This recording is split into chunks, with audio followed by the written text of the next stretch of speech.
যোগ বা এরা দল বদল করতে পারে। দুর্ভাগ্যবশত গোটা তৃণমূল দলটা উঠে যেতে বসেছে পিসি ভাইপোর লড়াইয়ের মধ্যে দিয়ে।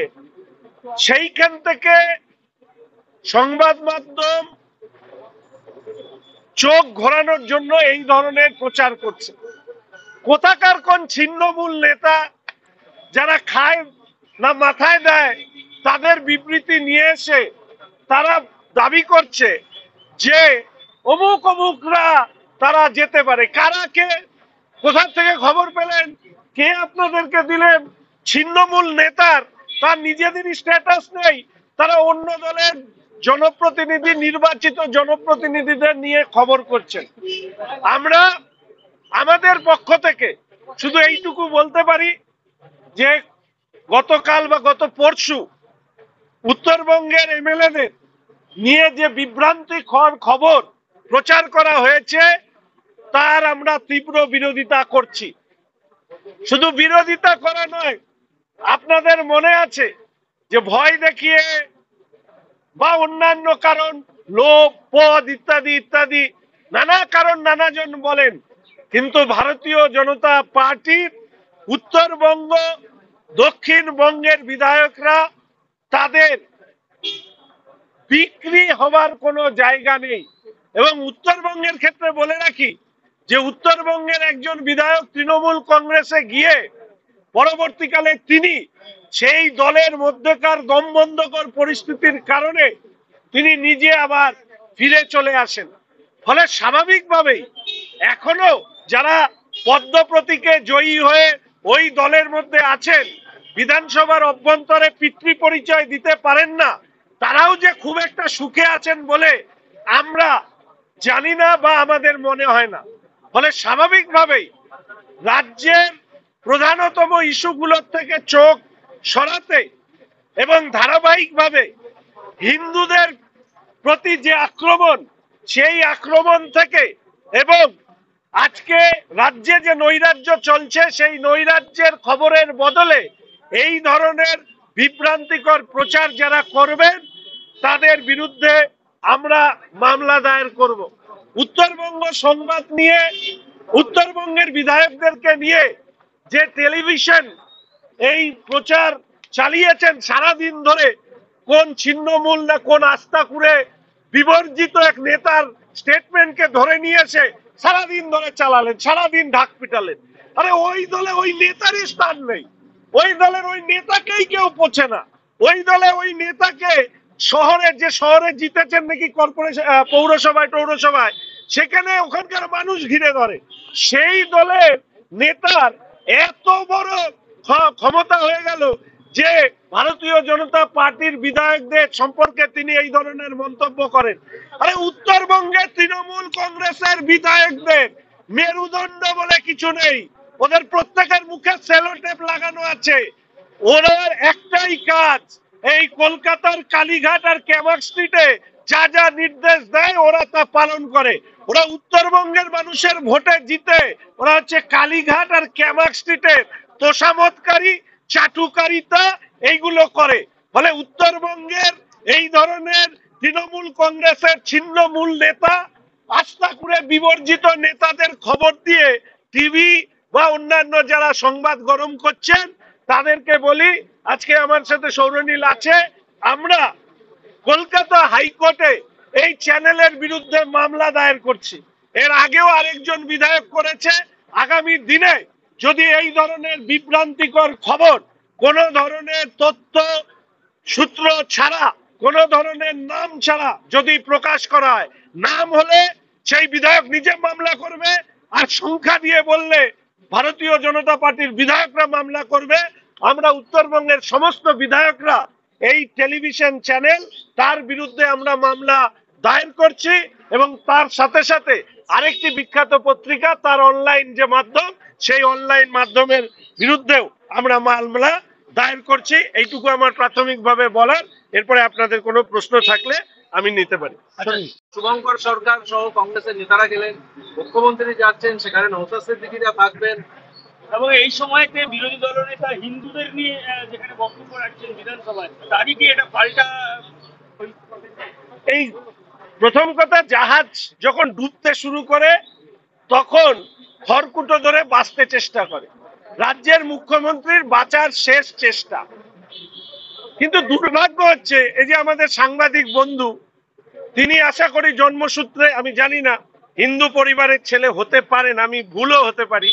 আমাদের কিছু হিন্দু ধর্মনিরপেক্ষ লোক দেখা যায় যাদের কানে তালা দেওয়া থাকে। যখন হুমায়ুন কবির বলে 30% হিন্দু কেটে ভাসিয়ে দেব, ওরা তখন অন্যদিকে রবীন্দ্রনাথের গান শোনে। যখন ফিরহাদ হাকিম বলে মিনি পাকিস্তান বানাবো, ওরা তখন কি বিসমিল্লাহর কি সুর শুনতে থাকে। এরা অত্যন্ত ভালো। এই হিন্দু কীট ধর্মনিরপেক্ষ তোষণবাজ, এদের জন্য আজকে পশ্চিমবঙ্গে এই হুমায়ুন কবির, ফিরহাদ হাকিমদের মতো লোক, এই কি ওই হামিদুলের মতো লোক, সিদ্দিকুল্লাহর মতো লোক, এদের বার বেড়েছে এই হিন্দু ধর্মনিরপেক্ষতার আড়ালে তোষণবাজ কিছু মানুষদের জন্য। আজকে তাদের জন্যই হিন্দুদের অস্তিত্ব সংকটে পশ্চিমবঙ্গে। সরস্বতী পুজো যখন পুলিশ প্রহরায় করতে হয়, একজন হিন্দু বাড়িতে জন্মগ্রহণ করেছেন, কোনদিন শুনেছেন এই অবস্থা? হয়নি তো। রেড রোডে যখন নামাজ পড়তে গিয়ে এই মুখ্যমন্ত্রী মুসলিম ভাইদের, সংখ্যালঘু ভাইদের বলছে আসো আমাকে বাঁচাও, বিজেপির হাত থেকে বাঁচাও, জীবনে কোনোদিন শুনেছেন? ধর্মীয় স্থানে গিয়ে আমাদের তো অনেক মুখ্যমন্ত্রী হয়েছে, তারা বলেছে আমাদেরকে ভোট দাও, আমাদেরকে ভোট দাও। এই মুখ্যমন্ত্রী এই সমস্ত লোকরা তখন দেখতে পায় না। যখন ইমাম ভাতা তৈরি করেছিল তখন কতজন নাম রাস্তায় নেমেছিল ধর্মের নামে এই ভাতা তৈরি করা, আসলে ধর্মের তোষণদারি। আমাদের আরেক আছে বামেরা, দেশ বিরোধী না হিন্দু বিরোধী জানি না, সূর্যকান্ত বাবু, উনি ছিলেন সেই সময়কার বিরোধী দলনেতা যখন এই হিমাম ভাতা চালু হয়েছিল, উনি তখন ঘুমিয়েছিলেন। আর এদের জন্যই আজকে হুমায়ুন কবিরদের মতন, ফিরহাদ হাকিমদের মতন, সিদ্দিকুল্লাহর মতন, এই হামিদুলের মতন নেতারা, তারা হচ্ছে ছড়ি ঘোরাচ্ছে। আজকে পশ্চিমবঙ্গে জন্মসূত্রে মুসলিম অথচ ক্রিমিনাল, অপরাধে অভিযুক্ত, তাদেরকে নেতা বানিয়েছে মমতা ব্যানার্জি। তারা ছড়ি ঘোরাচ্ছে, শিক্ষিত মুসলিম মুখে তালা দিয়ে বসে আছে, অন্য মুসলিম সমাজের লোকরা দুর্ভোগে পড়ছে, আর রাজ্যটা অন্ধকারে গেছে এই মমতা ব্যানার্জির জন্য। তাই ক্ষমা নয়, মমতা ব্যানার্জির বিসর্জনই হচ্ছে এই রাজ্যের পুনরুদ্ধারের একমাত্র রাস্তা। এর জন্য আপনারা কি ধরনের আন্দোলন বা বিক্ষোভ রাখবেন? দেখুন, এটা বন্ধ করার দায়িত্ব রাজ্যের সরকারের। বিরোধী দল আন্দোলন করবে আর রাজ্যের সরকার বন্ধ করবে, এই প্রক্রিয়া যদি চলে এই রাজ্যে, তাহলে আপনাদেরকে শুধু এইটুকু বলতে পারি, এই রাজ্যের মুখ্যমন্ত্রী হচ্ছে সব থেকে বড় ভাওতাবাজ মুখ্যমন্ত্রী। এই ভাওতাবাজ মুখ্যমন্ত্রী খবরের কাগজ, টেলিভিশন ইত্যাদিতে শিরোনামে থাকার জন্য উনি মাঝে মাঝে জনগণের মতন করে বিবৃতি দেন। উনি মাঝে মাঝে বলেন প্রাইভেট চিকিৎসা প্রচুর হয়ে যাচ্ছে, খরচ কমাতে হবে, মিটিং করে আগে যতটুকু কাটতো তার থেকে বেশি করে বেসরকারি নার্সিংহোম গুলো সারা রাজ্যে গলা কাটছে মানুষের।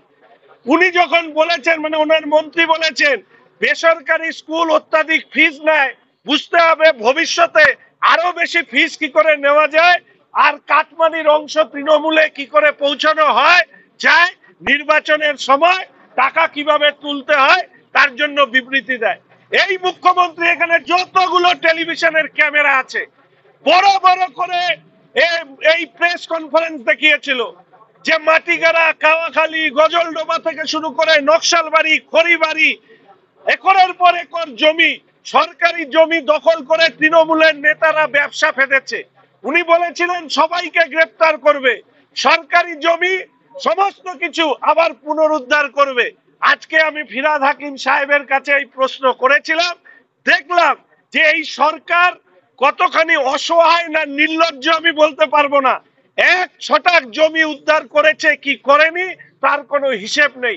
এর আগে বলেছি যে শ্বেতপত্র প্রকাশ করুন এবং প্রকাশ করে কত জমি বেদখল হলো, কত জমি উদ্ধার হলো মানুষকে জানান। আর দয়া করে মুখ্যমন্ত্রীর এই নাটকবাজি আপনারা যারা প্রচার করেন, যখন মুখ্যমন্ত্রী এই নাটক করে তখন প্রচার করেন, কিন্তু তার ফল কি হলো সেটা আর আপনাদের প্রচার করার মতন কারো কারো সমান নয়। হয়তো মাঝে মাঝে মেরুদণ্ড কালীঘাটে চলে যায় কিনা আমি জানি না। আমি আশা রাখি কারো যদি দম থাকে, মুখ্যমন্ত্রীর যদি দম থাকে, তাহলে মুখ্যমন্ত্রী প্রেস কনফারেন্স করে বলেছিলেন সরকারি জমি যেগুলো বেদখল হয়েছে তৃণমূলের নেতা হলেও রেয়াত করবে না। আজকে সরকার শ্বেতপত্র প্রকাশ করে জানান কত জমি উদ্ধার হয়েছে, কত বেদখল হয়েছে, আর কোন কোন তৃণমূলের নেতারা গারদে পড়ছে, এটা আপনাদেরকে জানান। সরকারি টাকায় যদি দীঘায় মন্দির হয় তাহলে দীঘায় মসজিদ কেন হবে? আমার মনে হয় এই সমস্ত প্রশ্ন মুখ্যমন্ত্রীর কাছে করা উচিত। মুখ্যমন্ত্রী দীঘায় যখন মন্দির তৈরি হচ্ছেন, ভারতীয় সংবিধান আমাদেরকে যা দায়িত্ব দেয় তাতে এই কাজ করা সম্ভব নয়। আমাদের মাননীয় বিরোধী দলনেতা শুভেন্দু অধিকারী মহাশয় এই কথা বলেছিলেন। তো তহা বাবু যে প্রশ্ন করেছেন, তহা বাবুদের অত্যন্ত কাছের আস্থাভাজন মানুষ হচ্ছেন রাজ্যের মাননীয় মুখ্যমন্ত্রী। প্রশ্নের উত্তর মাননীয় মুখ্যমন্ত্রীকে দিতে হবে। ইমাম মাতা শুরু করেছিলেন, রাজনীতিতে ধর্মের প্রবেশ ঘটিয়েছিলেন। আজকে এই প্রশ্নগুলো এড়িয়ে যাবেন কি করে? এরকম হাজারো প্রশ্নের উত্তর আপনাকে এই সাম্প্রতিক কালেই আপনাকে দিতে হবে। আচ্ছা, বাংলাদেশের মুসলিমদের নিয়ে একটা নতুন বাংলা সাহিত্য সৃষ্টি করতে চান, ওনাকে ফেরানো হোক কলকাতায়, যেখানে নজরুল ইসলামের আজকে রাজ্যসভায় শরীর ভট্টাচার্য এই প্রস্তাব।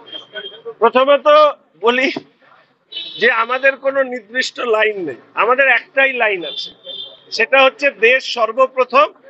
এবং পশ্চিমবঙ্গের ক্ষেত্রে আমরা সবসময় বলেছি যে এই ধরনের জন্মসূত্রে অপরাধে অভিযুক্ত তৃণমূল কংগ্রেসের যারা নেতা রয়েছেন জন্মসূত্রে মুসলিম, তাদের ত্রাস আমরা পশ্চিমবঙ্গে তৈরি করতে দেব না। এই প্রশ্ন অর্থাৎ তাসলিমা নাসরিনের ক্ষেত্রে আপনাদের মনে আছে সেই সময় বাম সরকার ছিল, বুদ্ধবাবু মুখ্যমন্ত্রী ছিলেন, এবং তাসলিমা নাসরিনকে পশ্চিমবঙ্গে থাকবার ক্ষেত্রে যে ভূমিকা বামেরা নিয়েছিলেন, এবং তার পাশাপাশি মুখ্যমন্ত্রী বুদ্ধদেব ভট্টাচার্য খারিজি মাদ্রাসার বিরোধিতা করে তখন তিনি বন্ধ করবার কথা বলার পরে যেভাবে তাকে অপদস্থ করা হয়েছিল, আজকে যে বাম নেতারা যারা ওই বাংলাদেশ থেকে অনেকে বলেন লাট খেয়ে পশ্চিমবঙ্গে এসছেন, তারা এখানে বড় বড় কথা বলেন। আমরা শুধু বলি যে তাসলিমা নাসরিন ভারতবর্ষে ফেরা বা পশ্চিমবঙ্গে থাকা নিয়ে আমাদের সাংসদ, রাজ্যসভার সাংসদ শ্রমিকদা যে কথা বলেছেন অত্যন্ত যুক্তিপূর্ণ কথা বলেছেন।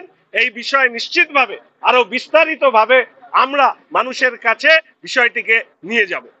রোজভ্যালি আমি আমাদের ভারতীয় জনতা পার্টি পরিষদীয় দলের পক্ষ থেকে রাখতে চাইছি, সেটি হচ্ছে যে আমরা বিগত বেশ কিছুদিন ধরে দেখছি যে কিছু টিভি চ্যানেল, খবরের কাগজ, অনলাইন পোর্টাল, তারা ভারতীয় জনতা পার্টির জনপ্রতিনিধিদের দল বদল নিয়ে বিভিন্ন ধরনের সূত্র মারফত মুখরোচক সংবাদ পেশ করবার মধ্যে দিয়ে নিজেদেরকে ভিউয়ার্সদের কাছে বা জনগণের কাছে টিকে থাকতে চাইছেন।